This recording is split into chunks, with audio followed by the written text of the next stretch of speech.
light on Hanukkah. And as you can see, my Hanukkah candle is very thin, as are most of our Hanukkah candles. The truth is, as many of you know,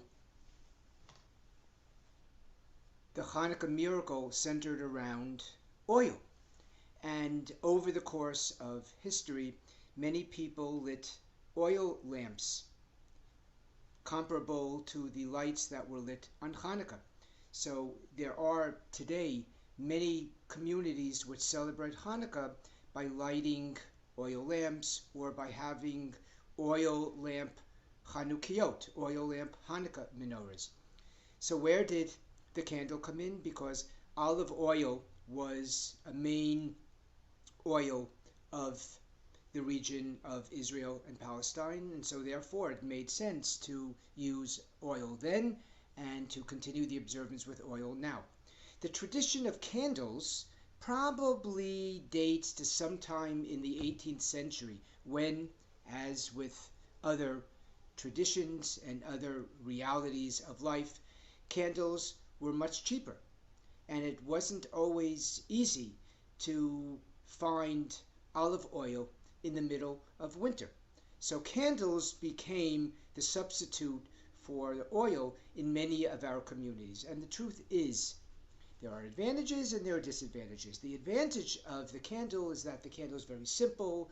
You can just put it quite easily in the Hanukkah menorah, you light it, and that's it.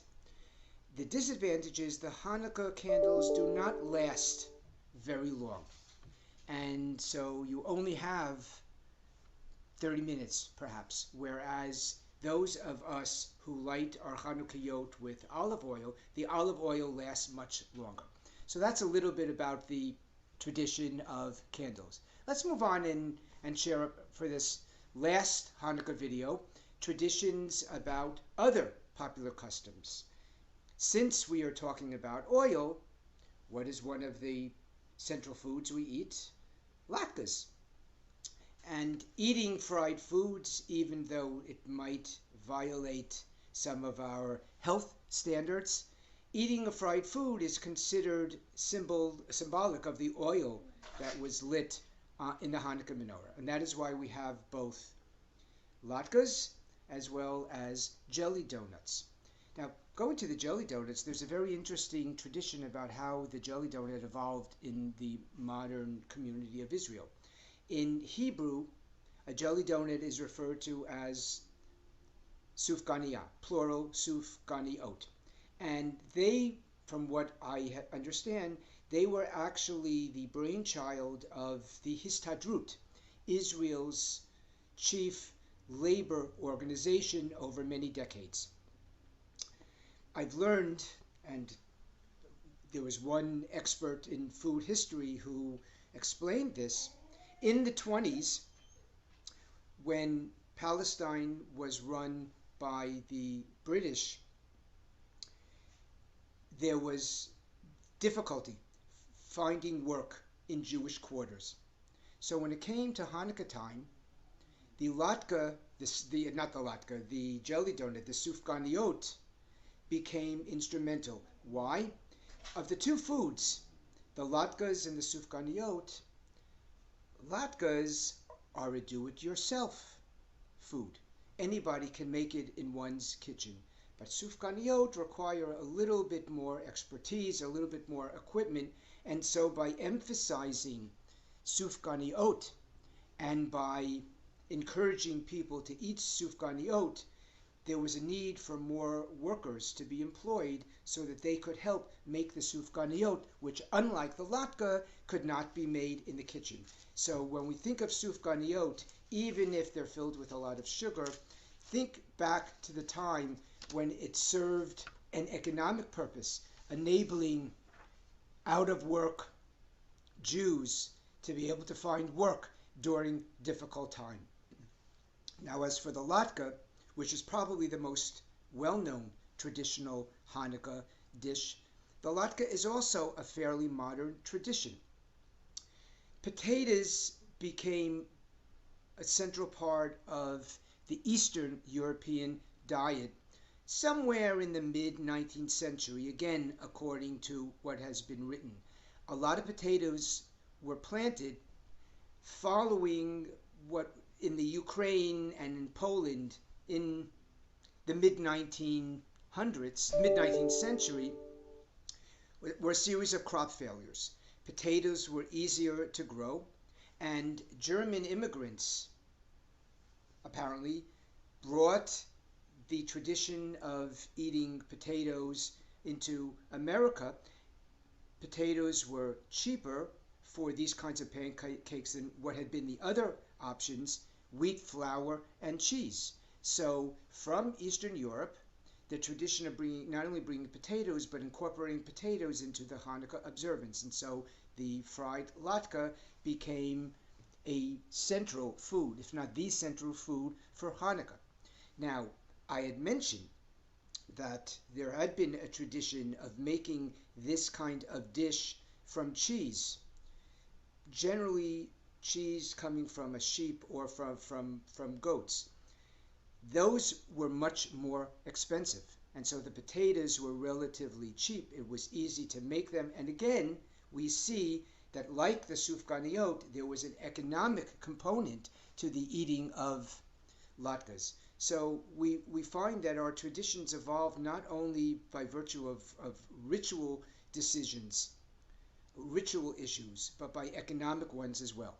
Well, since we mentioned the notion of cheese and the fact that early on, prior to the modern era, the latkes were often made with cheese, it became a tradition, or a tradition evolved, not quite as popular as some others, of eating dairy foods during Hanukkah, of having something like cheese during Hanukkah. Now we know that Shavuot is the standard, that dairy is the standard for the holiday of Shavuot, the holiday when we celebrate the Torah over the course of time and our embracing of the Torah. But where is dairy so connected to Hanukkah? It actually, again, according to one study, develops from a distortion. Here is the distortion. The cheese is an outgrowth of story about Judith. Judith was a young widow. She came from a town which was besieged by the Babylonians. We know this was several hundred years before the Hanukkah story, but she was a very assertive, proud, strong woman. And the story in the book of Judith is that one day she infiltrated the enemy camp, and she found the general who took a liking to her. She was very attractive, and as they began to converse, she fed the commander, this general, salty cheese. What does salt do? It induces thirst. So what do you do to quench your thirst? Well, it wasn't water that the general drank, but Judith plied the general with wine. What does an excess amount of wine do? It makes you drunk. When the general was totally out of it, when he was inebriated and he was in a drunken stupor, Judith drew his sword and cut off his head. And because the enemy camp was so intimidated by virtue of the death, this brutal death of their general, they fled. So by virtue, in honor of Judith, cheese and dairy became very popular. Now here's where the distortion arises. Judith and the Babylonians took place historically hundreds of years before the Maccabee story. However, apparently during the Middle Ages, the written version of the Judith story was lost. And so people had to revert to what had been common practice early on to pass down oral tradition. So since they didn't have an exact account of what happened, the Judith story somehow got enmeshed or as an oral tradition with the other story about a hero conquering an opposing enemy. That, of course, is Judah and the story of the Maccabees. So the Judith story, a story of the victory of the few over the many, was melded with the story of Hanukkah, the victory of the few against the many, and hence the tradition of cheese evolved. So there we have some interesting traditions. One final one. One of the enjoyable foods, certainly for our children, is Hanukkah gelt, chocolate coins. Where did this tradition come from? Well, there are a variety of traditions where we don't know for sure, but one possibility is that in the 18th century there was a tradition around Hanukkah for rabbis going from village to village giving Hebrew school type lessons. They may have been doing this all year round, but the tradition came on Hanukkah. They were rewarded by the villagers for their dedication, for their teaching. They were rewarded with some kind of an edible token. Interesting that I've learned that edible token could have been vegetables, could have been honey, could have been whiskey. So something that probably is not so compatible with the tradition today for our children. But nevertheless, the idea of something edible, a token, evolved into chocolate gelt. Another tradition took place in Yemen, where we know that Jewish mothers would provide their small children with a small coin on each day of Hanukkah so that they could buy some sugar powder, red coloring, which could be made into a kid-friendly Hanukkah wine, as the tradition goes. So these traditions developed into the chocolate gelt, which we thoroughly enjoy today.